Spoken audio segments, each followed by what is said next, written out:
Welcome back, everybody. My name is Tank, and this is another edition of my series, Interview with a Roadie. And in this series, I sit down with artists, band members, other roadies, and crew people from all over the world, and we just have conversations, man. I do not come into any of these with any interview questions prepared. We just hit record and see where the conversation takes us. And all week, I have been looking forward to this interview because we finally have another roadie back on the channel. And today I got to sit down with Swedish drum tech Emanuel Isaksson, and he is the drum tech for Hannes van Dahl of Sabaton.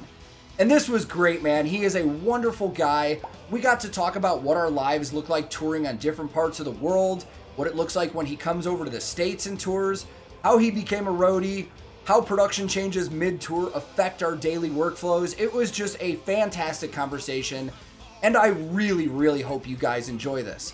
And at the very end, he actually surprised me with a guest appearance by one of the members of Sabaton.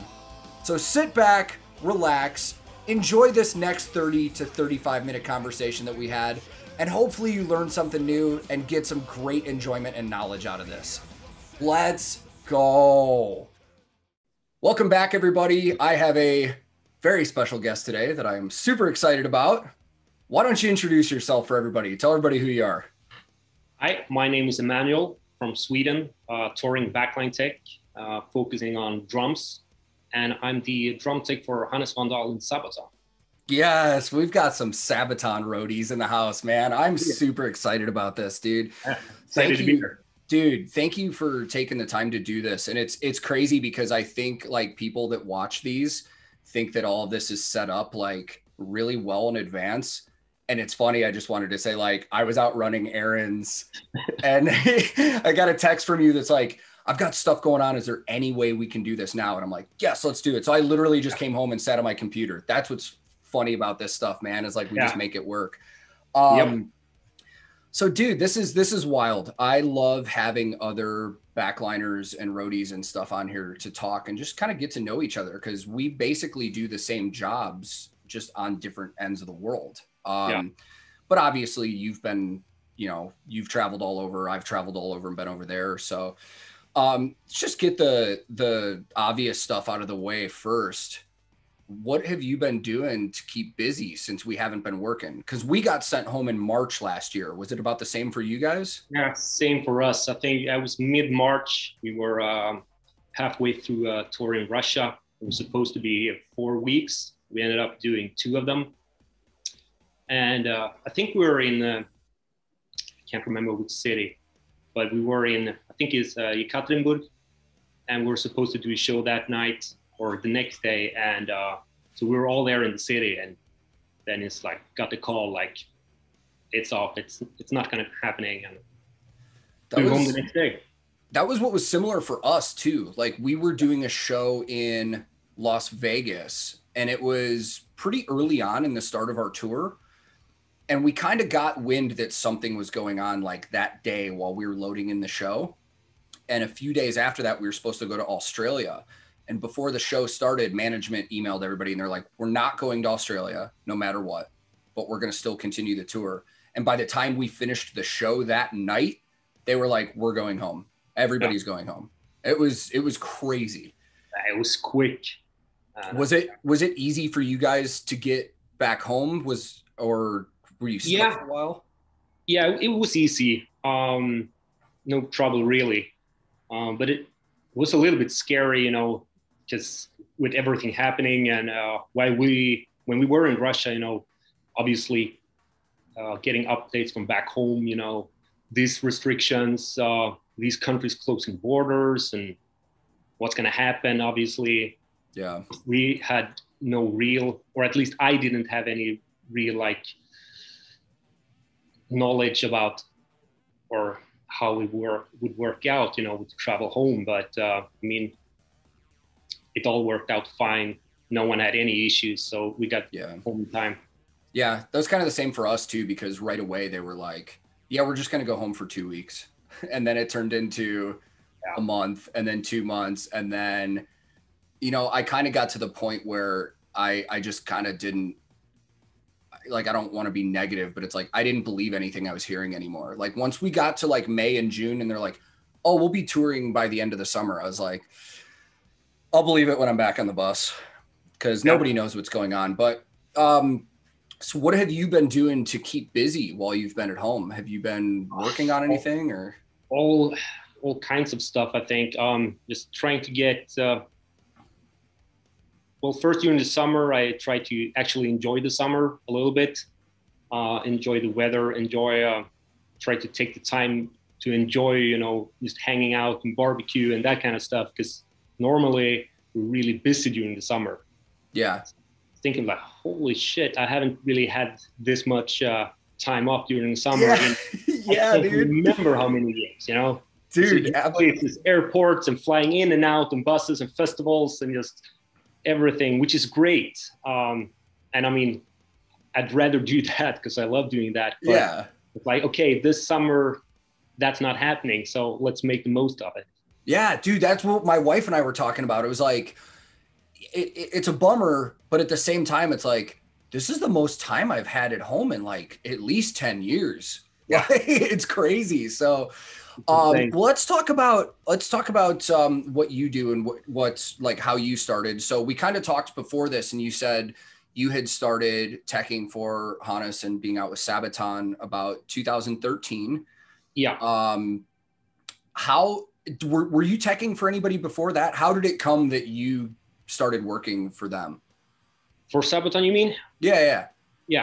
So basically, I was on a tour in 2010, and actually I wasn't teching, I was playing at the time with my own band, opening up for a Swedish black metal band called Dark Funeral. Oh yeah, okay. Yeah. So we were opening up for them, and the lighting designer on that tour is a guy called Johan Banks, which also happens to be the production manager for Sabaton. So, you know, we met and we hung out and had a good time together. So I got to know him then. And then when I started as a tech, he was one of the guys that I reached out to and kind of, hey, if you guys ever need anybody, you know, I'm doing this now. Dude, all these roadie stories sound the same. Like that's literally almost the same as my story. I was in a band. I met people that were either working for bands or something like that. Like my band was touring, and a band that we were touring with was just like, hey, if you ever like decide you want to do something else, we'd hire you. And that's what I did. I just started going to work for other bands. Yeah. That's wild, man. And you notice you make more money, you know, taking than playing. Dude, at that level, you're like begging for scraps, you know. Oh, dude, that was actually what led me. Like, I loved being in a band. I loved playing, and some of the times that we had touring, I would never trade for anything. Like the 5 of us in a van and trailer all over North America. But like, you want to learn how to live broke, dude. It like. There were like 3 years of my life where I was just like, I never had more than like $50 in my pocket ever. And that's like $50 in my pocket felt great. So when I took my first gig working for a band, I think if I remember right, they offered me like, I think it was like $75 per show day. And at the time I was just like, yeah, dude, I'm loaded. Let's go. So yeah, it's fun, man. So you were a drummer in your band? Yeah. Awesome. Yeah. That's sick. So going to Hannes's drum setup, I don't know why it took me so long to notice it when I was watching videos, but he's a lefty. Yeah. Are you also a lefty? No. Yeah. Is that difficult? It was a little bit tricky in the beginning because I was so used to setting up right-handed kits, both playing myself and also all the other bands I had worked with before. So you kind of had to take your time and like think about it the first couple of times, but then it became pretty natural. Also, he's not only left-handed, but he's also left-footed. So that's why the kit is completely reversed. So once you kind of get a hang of it, It's pretty all right. And now it's just second nature. Now it's actually the other way. You know, when I set up my own kit, or when I do shows with other bands, you know, here and there. Yeah. It's like, oh my God, I got to think about it. How's normal kit set up? Yeah, I've always wondered about that because I have never been in a situation on tour where I've had to tech for somebody that played a different dominant hand. The guy that I tech for right now is a natural lefty, but he taught himself to play guitar right-handed, so it all works out.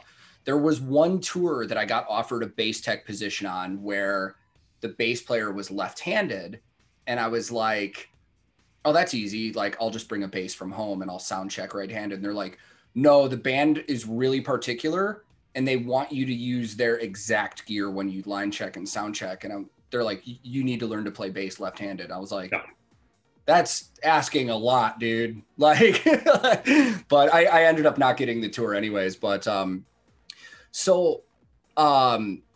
production wise, I've been so impressed with the videos that I've seen because, you know, I've been on a lot of big arena and stadium tours in the US, but then watching some of the production from the Great Tour, it's like, it's really impressive. And for people that are watching this, that like, I want them to understand how much value that holds, because I've seen a lot.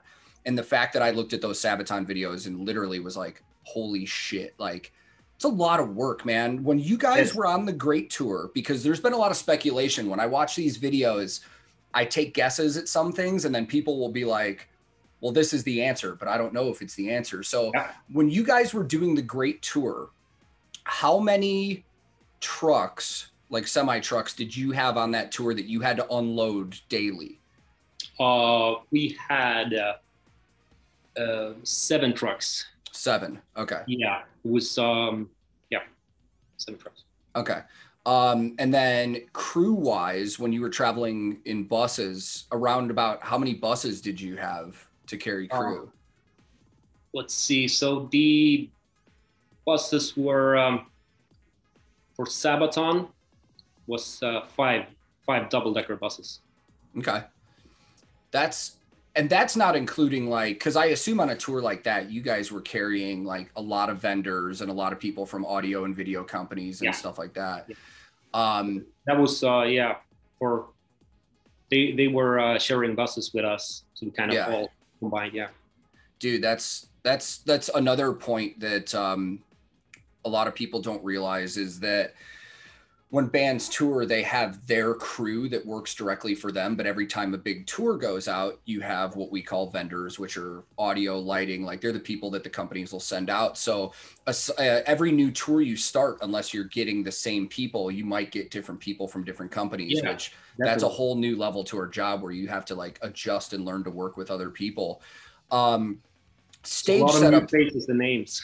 Yeah. Dude, I did a tour, I think in like 2012 it was, where it was a 5-month arena tour in the US.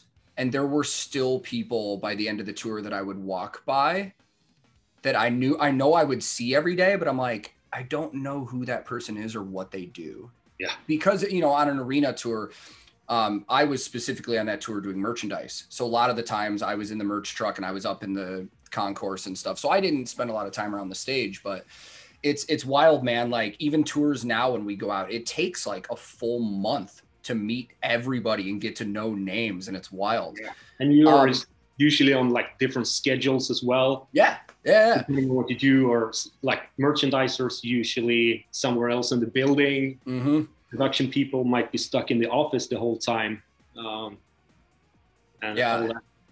And so production wise on that, man, there's just so much interesting stuff. And we'll just start in your world. The tank setup. Yeah. My guess would have to be that you just set up on a normal riser and then the tank builds around it. Is that how that works? Not really, actually. Okay. It's actually the whole tank is built up, and I set up on top of it. So I kind of have to wait until it's built, but it's so fast Yeah. The set carps we have are great. They're so, usually by the time they start to set up the all the stage set, when the stage is done and all the lights and stuff is lifted, it's fast. By that time I'll get the cases up and start to prepare, and usually don't have really to wait at all. That's the one point I really was trying to drive home on one of the videos, was like, when you have a setup that's that intricate, like your crew, everybody on that crew has to know exactly what they're doing. And the fact that like you guys do have that set up in multiple days in a row and stuff like that, I mean, that right there just shows like it's down to a science. I mean, it really is. It's like, the riggers go in and do their thing, and then the lighting and audio goes in, and then the backline goes in, and it's like everybody just goes in their shifts and it all just works out. And one of the questions too was, when I watched the Red Baron recently, I was overthinking it so much. I saw the plane on stage and I was like, I wonder if they fly that in from the rigging. And then I noticed how like shallow it was. And I was like, nah, they probably just turn that through the side of the stage and bring it in. Is it that easy? Yeah. Yeah, that's the way. We had some different thoughts about that, how to make it smoothest, but that ended up being the best way to do it. Dude, it's I'm like laughing because there's been times on tour where we've had like set props and stuff on stage that at the time when it's first brought to you and you're told by management or the artist, it's like, yeah, so we're going to do this thing on stage where we bring this out in the middle of the set. I'm just like, what? Like, we have to do that now? And then the first time you do it, it goes well. And you're like, all right, we'll figure it out. Like, it's cool. Well, that's that kind of stuff happens a lot with Sabaton. They have so much ideas and it's just spitballing all the time. And then, the crew has to kind of find a way how to do it. Which is great because it's a challenge for the whole production. And in the end, that's why they have so much really cool things happening. Yeah. Just comes from ideas, from the band, especially Per, the bass player, he's just constantly working on that. So actually a little bit funny story regarding that, because we did the first show on the Great Tour, the European part, in Finland, in Helsinki. This was in November of 2019. So it's like a month and a half until the second show of the Great Tour. So we did that show and we're sitting in the hotel bar. It was me, the pyro crew, some set carps, and some of the guys in the band.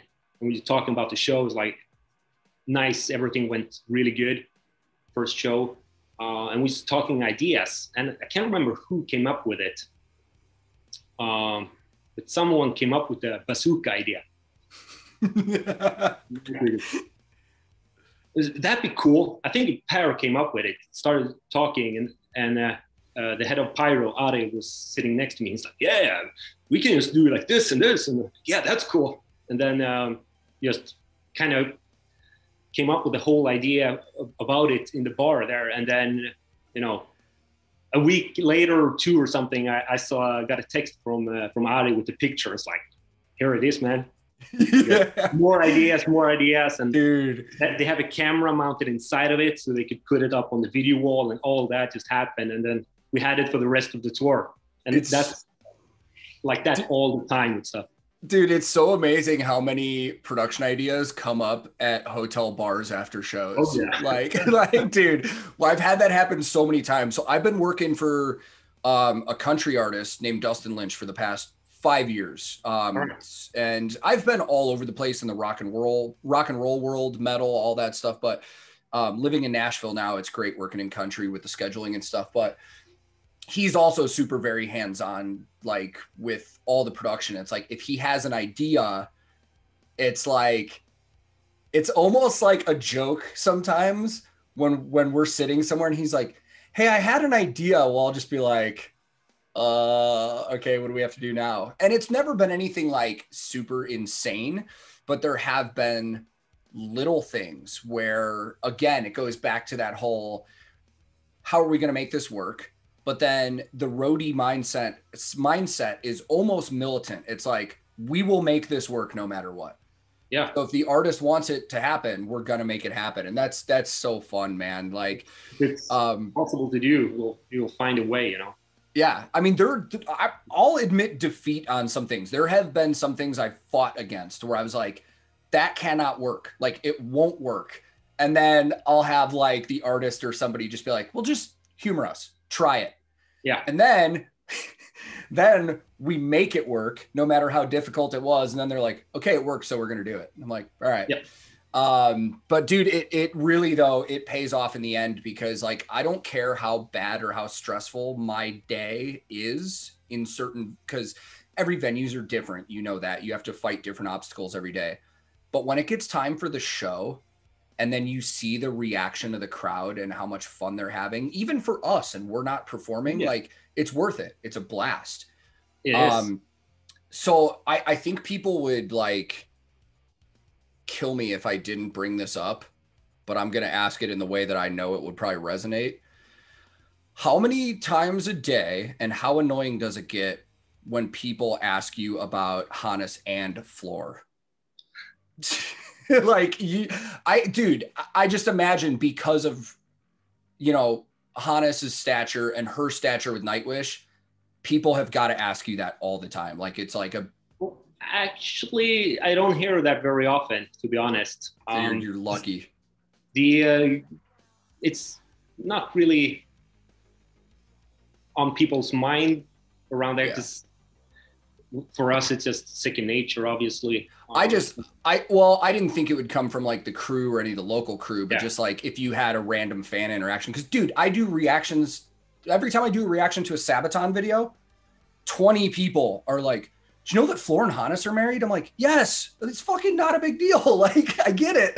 People are very concerned with with that, you know. Have to make sure everybody is aware. Yeah. It's wild, man. It's just so funny. It's like those weird tidbits of information. It is a very cool point, though, that I've noticed much more in the European music community more than over here in the US. It's really tight knit. Like, I see a lot of people doing collaborations with each other. A lot of people have been in different bands with each other. Is it because it's just a small community, or is it because you've all toured with each other so much that everybody knows each other? I think it's a combination of it. And also I think it might have a lot to do with the European festivals, where you constantly do all these different festivals, you know, every weekend, a bunch of them with different bands. So you meet a lot of people in those areas, you know. Yeah. And so in the catering, the backstage, the green rooms, around the dressing rooms, people run into each other and start to chat. So I think that might be one big thing. I know I have met a lot of people I probably wouldn't have met otherwise, just because of that. Yeah, same. I mean, it's interesting how many connections I've made just touring that have led to other things. I mean, especially jobs too. It's like, you'll meet a production manager on one tour that the next time he needs to staff a tour, he'll remember you and ask if you want to do it. And yeah, I've had that I mean, happen. that word by mouth. That's the way we get our jobs, basically. Yeah, Not in the newspaper. I had somebody ask on the channel once, like, how do you get a job as a roadie? Like, do you give your resume to somebody? And that's exactly what I told him. I was like, no, it's literally all word of mouth. I can't even remember the last time I've given a resume on paper or emailed one to somebody. It's always just a phone call. That's like, hey, so-and-so that you toured with gave me your phone number and we need a guitar tech for this tour. Do you want to come out? Sure. Like, when Sabaton goes overseas, like if you guys come to North America, you've taken all those trips too, right? Yeah. Everywhere now. Yeah. Because obviously the one thing that I've noticed a lot is European bands, especially in the metal community, you know, you guys are playing massive shows and festivals.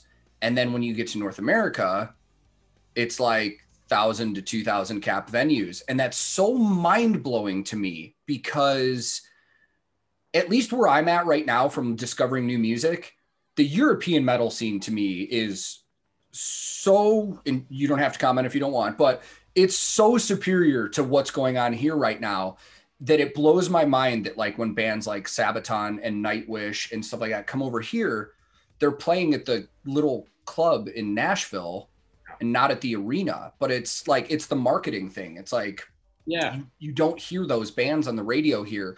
And it's so interesting to me. So I guess what I was going to get at with that is, what are the adjustments you have to make when you tour over here? Do you guys freight your gear over here, or do you have to set up a backline kit every single day when you're touring over here? Nowadays, for the last maybe 4 or 5 years, we've shipped everything. Okay. The first 2 or 3 North American tours I did with Sabaton, we had a rental kit in the US that we rented for the whole tour. Mm-hmm. So I had to set it up in the first day and then mark all your settings. Yeah. Yep. But yeah, nowadays we just freight everything over.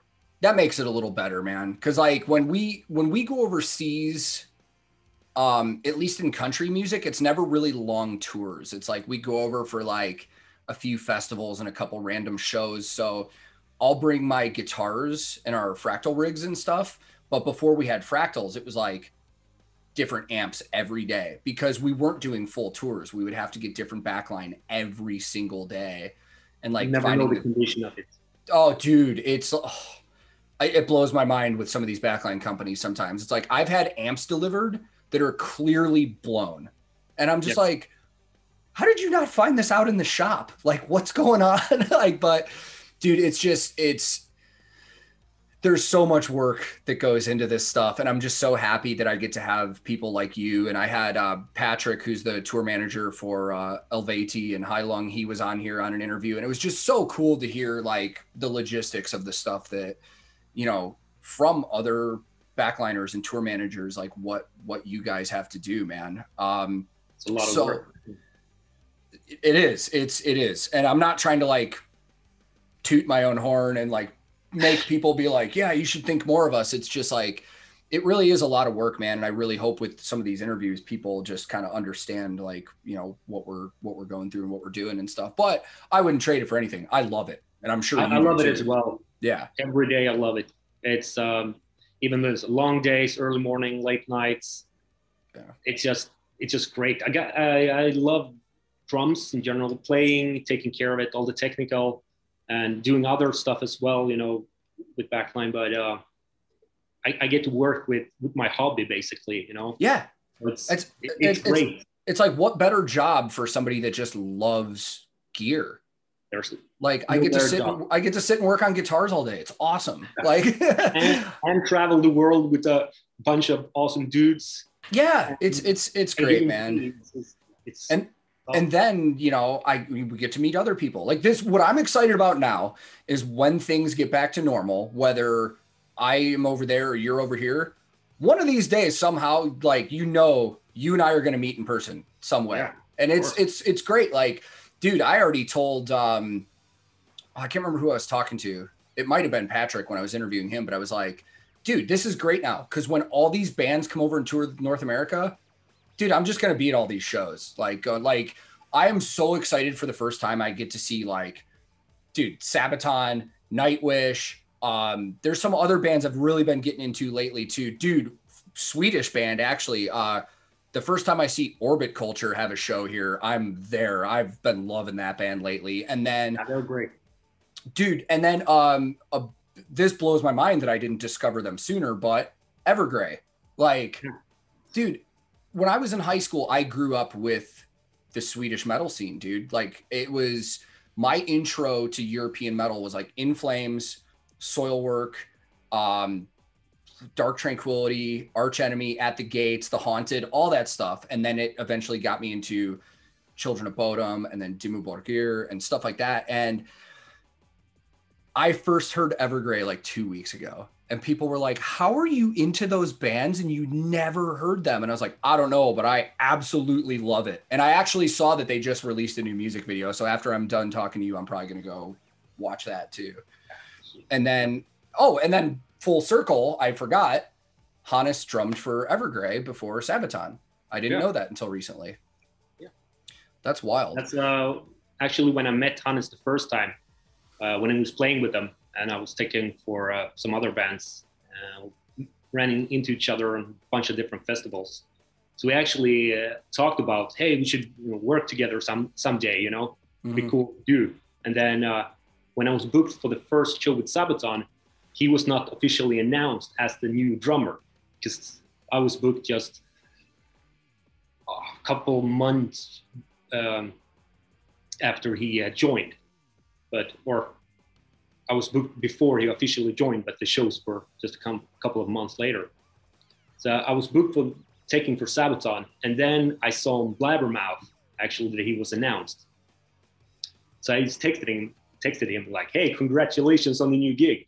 I'll see you in December." So wait, you took the gig with Sabaton before you even knew that Hannes was the drummer? Yeah. That's awesome. Yeah, that's wild. I mean, I knew the production manager. I trusted him, and I wanted to do the gig. Yeah. And just like a week later, I saw it online.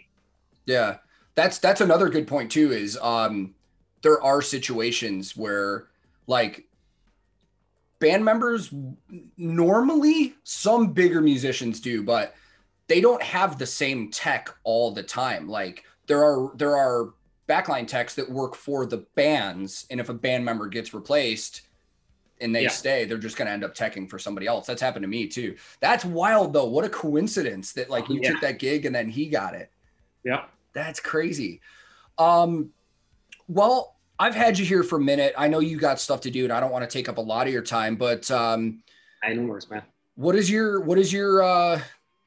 near future look like? Are you working on anything specific right now? You just playing drums at home, working on stuff? I'm trying to do all kinds of things to kind of keep sane, I guess. So it's been getting some work days in here and there. Try to work out a little bit more than I usually do while touring. Yeah. I've actually been over to a couple of friends' houses helping with remodeling and stuff. Nice. Just anything that kind of makes you do something during the days.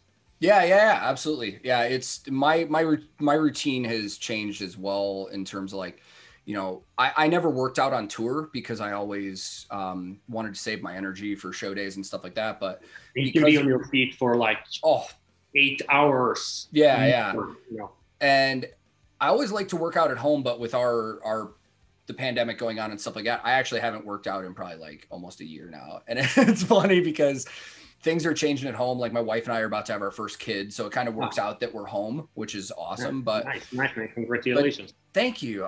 But dude, I can't wait until everybody can get back to work. And like, I'm legitimately excited for everybody to get back out on the road and for the day that, whether I'm over there, you guys are over here, I'm going to come see you guys one of these days. Hey, you're more than welcome to come to the show, grab a couple of beers, Yeah. And one more thing too, if you could just deliver a message for me, just anytime you talk to your band members, just tell them thank you for being so cool about everything. Because with this whole YouTube thing, there are some bands, labels, publishers that they don't need to be. Like, I don't think they're bad people, but they're not really supportive of a lot of people doing the reactions.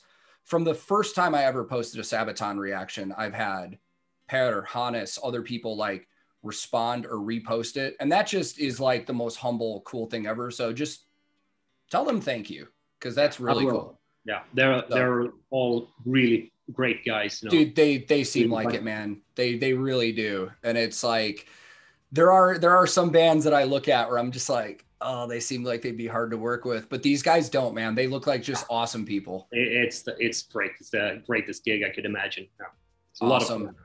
Dude, that is so awesome. Well, thank you for taking the time out of your evening to be here and do this. And maybe somewhere down the road, depending on how things are going or when we get back to work, I could have you on here again and we can just talk about what we're all doing then.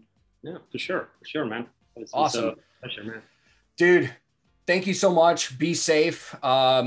And if there's anything I can do for you, for whatever reason, let me know, man. I'll help you out. Thanks, man. Actually, just hang on 1 second. Okay. I'll hang on for a second. What is happening right now?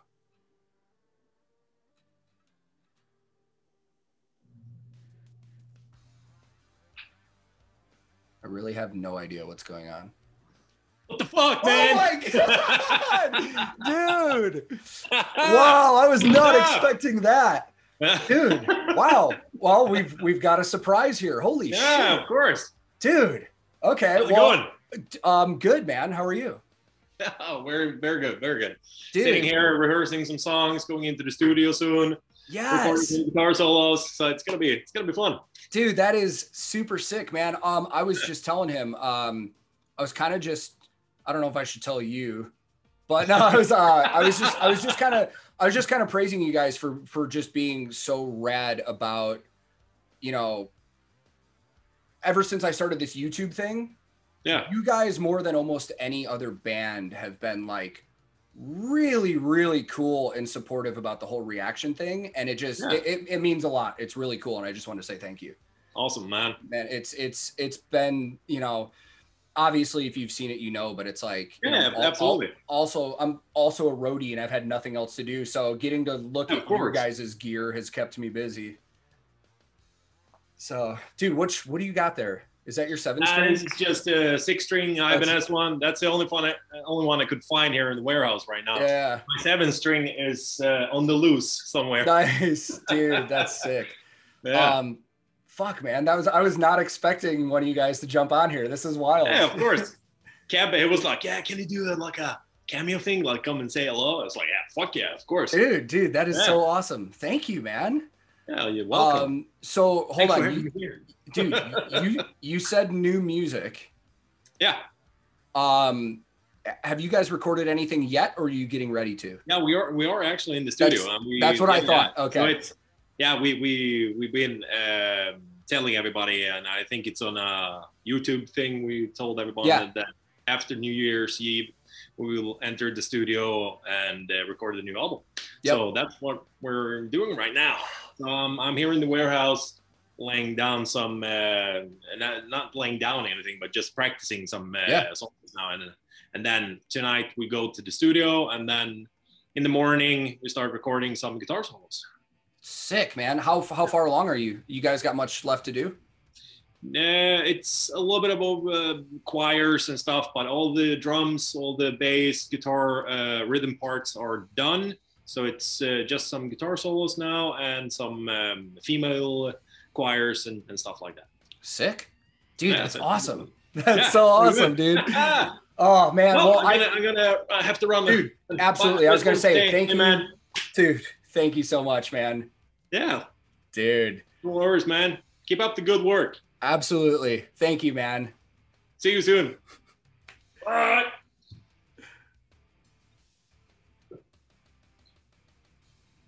Holy shit, dude. That was wild. I was not expecting that.